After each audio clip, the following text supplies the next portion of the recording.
लेकिन मैं केवल इतनी एक बात बोलना चाहता हूं, यहां पर हिंदू लोग भी बैठे हुए हैं और हिंदू लोग भी सुन रहे होंगे। पहली बात तो भारत सरकार के जितने भी बड़े बड़े मंदिर हैं उन पर उस राज्य की सरकार का नियंत्रण क्यों होता है? वो जो मंदिर होता है वहां के मठाधीश, वहां के महंत, वहां के पुजारियों के नियंत्रण में होना चाहिए। बड़े बड़े मंदिर सरकार के नियंत्रण में क्यों हैं? फिर सरकार नियंत्रण में रखती है, वहां के बोर्ड का कोई चेयरमैन बनाती है, फिर वहां पर घोटाला होता है।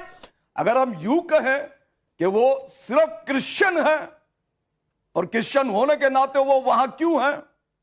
क्यों है भाई? आपके ये तो सवाल आपके चर्च में हम नहीं जा सकते। गुनाह है, पाप है, आस्था से खिलवाड़ है, और अगर खिलवाड़ है तो उसकी सजा मिलनी चाहिए। उसकी सजा मैं उसके खिलाफ नहीं हूं। बात कह रहे हैं साध्वी, मैं तो आप ही के साथ की बात कह रहा हूं।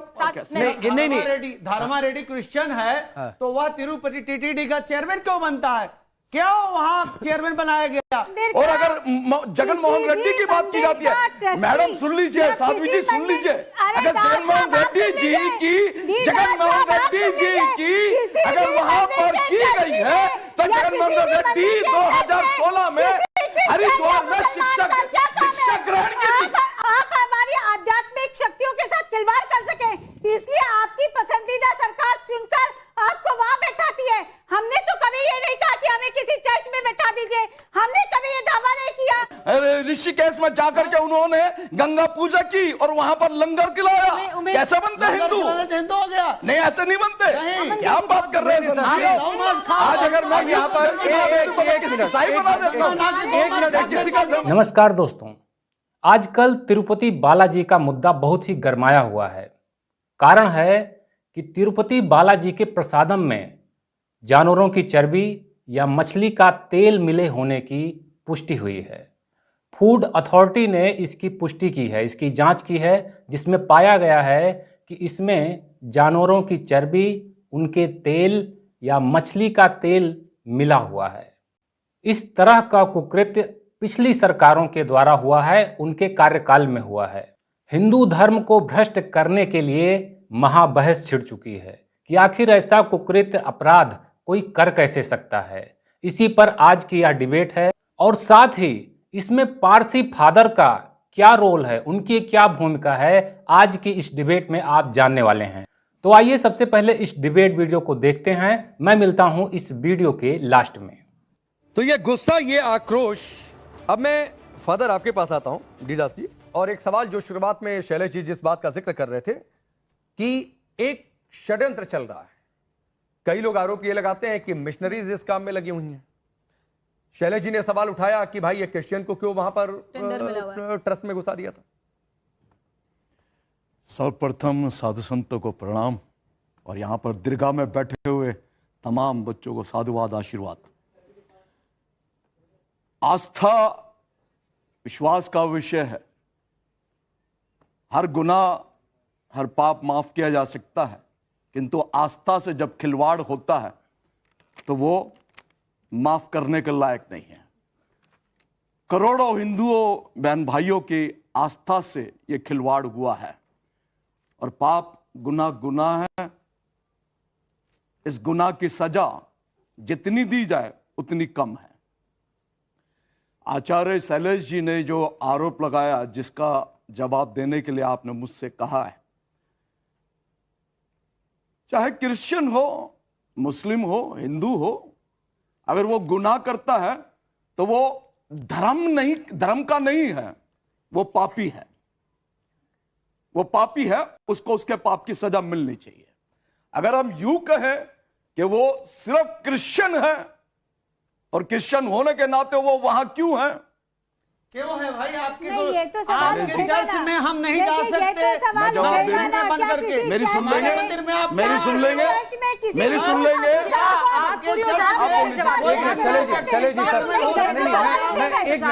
एक मिनट, मैंने तो ऐसी कोई बात नहीं कही जो आपके एक बार फादर को बोलने दीजिए, फिर साध्वी जी मुझे पता है अभी तक आपके पास नहीं। मैंने तो ऐसी कोई बात नहीं कही कि आप आपके आस्था से खिलवाड़ हो। आप अपनी बात रखिए, आप फादर दास अपनी बात पूरी कीजिए। जिस धर्म की आस्था, ठीक है साध्वी जी आएंगे, आपका समय आएगा, बोलिए ना। क्या देर से वेट कर रहे हैं, उनकी बात सुन लेते हैं। मैं तो बिल्कुल आप ही की बात बोल रहा हूं, मैं आप ही की बात कह रहा हूं कि गुनाह है, पाप है, आस्था से खिलवाड़ है, और अगर खिलवाड़ है तो उसकी सजा मिलनी चाहिए। उसकी सजा मैं उसके खिलाफ नहीं हूं। बात कह रहे हैं साध्वी, मैं तो आप ही के साथ की बात कह रहा हूं। साध्वी सरस्वती, मैं आपके अलग कब कह रहा हूं? अगर वहां किसी ने गुनाह किया है, चाहे वो किसी भी धर्म का हो, किसी भी रिलीजन का हो, ना आपने उसे स्थापित किया, ना मैंने स्थापित किया। और अगर जगन मोहन रेड्डी की बात की जाती है, मैडम सुन लीजिए, साध्वी जी सुन लीजिए, अगर जगन मोहन रेड्डी जी की अगर वहां पर की गई है, तो जगन मोहन रेड्डी 2016 में हरिद्वार में दीक्षा ग्रहण की थी। आपको इसलिए बिठाया जाता है ताकि आप हमारी आस्था के साथ खिलवाड़ कर सके, आपको समझ नहीं आएगी कर सके, आप हमारी आध्यात्मिक शक्तियों के साथ खिलवाड़ कर सके, इसलिए आपकी पसंदीदा सरकार चुनकर आपको वहां बैठाती है। हमने तो कभी ये नहीं कहा कि हमें किसी चर्च में बैठा दीजिए, हमने कभी ये दावा नहीं किया कि हमें किसी मस्जिद में बैठा दीजिए। किसने कहा कि आपको मंदिर में बैठा दीजिए? किसी ने कहा नहीं, हमारा तो सौहार्द है। जितना रिस्पेक्ट, जितना इज्जत हम देते हैं, शायद ही कोई देता हो। जिस धर्म के विषय में आप जानते नहीं, जिस धर्म की आध्यात्मिक शक्तियों का आपको परिचय नहीं, फादर इस बात को समझना पड़ेगा कि जब चर्च में जब जाते हैं, बोलने का मौका नहीं देंगे तो बोलूंगा कैसे? नहीं धर्मा रेड्डी क्रिश्चियन है, तो वह तिरुपति टीटीडी का चेयरमैन क्यों बनता है? क्यों वहां चेयरमैन बनाया गया? अच्छा, क्या मैं इस पर कोई पिन चर्च पॉइंटेड, में कोई हिंदू फादर आपको ये ब्राह्मण लगता है को कि बनाया उनको गया? चेयरमैन बनाया जाना चेयरमैन? ठीक है या नहीं बनाया जाना चाहिए था? एक लाइन में सवाल। मुझे नहीं मालूम कि वहां कौन चेयरमैन था, कौन वो नहीं बता था। तो रहे हैं। पर मैं बता रहा वो बता हूं, रहे हैं। मैंने जो अध्ययन किया उसके विषय बताता हूं कि जो सरकार में चीफ मिनिस्टर होता है, वहां कोई भी सरकार हो, किसी की भी हो, वो उस जगह का चेयरमैन होता है। और उससे होने के लिए जगन मोहन रेड्डी वहां के चेयरमैन थे। जगन मोहन रेड्डी चेयरमैन थे। और जगन मोहन रेड्डी 2016 में हरिद्वार में उन्होंने दीक्षा ग्रहण करी और महंत स्वरूपानंद सरस्वती जी ने। और वो हिंदू बन गए। नहीं तो क्या कैसे बात बनते कर रहे हो हिंदू? आप? कैसे गलत बनते बात हिंदू? कर रहे हो। मैं फिर अगर कैसे बनते हैं अरे हिंदू? फादर, अपनी बात वापस नहीं करो। कैसे बनते हिंदू? हैं? हिंदू कैसे बनते क्या हैं? जगन मोहन रेड्डी हिंदू है? नहीं कैसे बनता है? 2016 में उन्होंने दीक्षा ग्रहण करी और ऋषिकेश में जाकर के उन्होंने गंगा पूजा की और वहां पर लंगर खिलाया। कैसे बनते हैं हिंदू? हिंदू हो गया। नहीं ऐसे नहीं बनते। नहीं। क्या बात कर रहे हैं? आज अगर मैं यहाँ पर ईसाई बना देता हूँ, किसी का धर्म होता है, हिंदू ईसाई होगा, हिंदू कैसे बनते हैं? आप बता दीजिए। फादर अभी यहाँ पर धर्म तय करने के लिए तो बैठे नहीं है। नहीं मैं तो अपनी एक धर्म बात तय कर करने रहा के लिए तो बैठे हूं। नहीं मेरे को कहने है। का आपसे एक मौका सवाल दीजिए। पूछा था कि अगर वो कह रहे हैं वही जवाब दे रहा हूं। जवाब से चेयरमैन बन गया, अब वो ठीक है कि सही है या गलत है? कर रहे हैं। ठीक है, पहले अमन जी आप बोलिए, फिर मांगे आपके पास। संवैधानिक तौर मैं तो पर वही बात कर रहा अमन जी बहुत हूँ देर से कि गलत हुआ है, आस्था से खिलवाड़ हुआ है। उनका सवाल हमारे सुनिए, बहन भाइयों की आस्था से खिलवाड़ है ये। बैठा जाना चाहिए था। और खिलवाड़ है तो उनको सजा मिलनी चाहिए और भयंकर सजा मिलनी चाहिए। नहीं फादर, मेरा सिर्फ एक छोटा सा प्रश्न है। जी। क्या आप जगन मोहन रेड्डी को क्रिश्चियन नहीं मानते? आप उसे पूरी तरह से बहिष्कृत करते हैं? बिल्कुल मानता हूं कि वो क्रिश्चियन नहीं है, बिल्कुल नहीं। क्या वो इंसान होने योग्य नहीं है? इंसान भी होने योग्य नहीं है अगर वो उसने ऐसा कर्तव्य गलत बोल रहे किया। हो आप। फिर वो नहीं अगर मैं कह रहा हूं इंसान होने भी नहीं है तो आप कह दो कहां वो इंसान है। आप कह दीजिए वो इंसान है, मैं तो कह रहा हूं नहीं है इंसान। आप हिंदू हो? नहीं मैं जो कह रहा हूं आप मेरी आप बात का हिंदू हो, जवाब नहीं दीजिए। हो ना? हिंदू तो आप हैं। हम हिंदू हैं। तो मैं तो आपकी बात कर रहा हूं, मैं आप ही की बात कर रहा हूं। लेकिन आप संत जी ने मेरे से पूछा क्या आप मानते हैं? मैं वही तो कह रहा हूं। मोटे तौर आप पर पता नहीं फादर कौन सी ने गलत दिशा में जा रहे हैं। जगन मोहन रेड्डी की खिलाफत ही वो कर रहे हैं। वो यही मैं कह रहे हैं। खिलाफत वो ये नहीं कह रहे कि जगन आप समझ मोहन रेड्डी ने रहे ठीक हैं, ठीक कर जो दिया। हुआ है वो उमेश जी, गलत हुआ है उमेश जी। और जो जिम्मेदार है फांसी उसका होना कार्रवाई चाहिए होनी ना? चाहिए। वो ये बात फांसी कह रहे होना हैं। चाहिए। सुनिए तो उनको। देखिए इस कृत्य की भयंकर सजा होनी चाहिए। बड़ा अच्छा डिबेट पुरी जी। है। डिबेट पर हम लोग वहीं आते हैं कि विषय ये है कि हिंदू की आस्था के साथ आघात हुआ।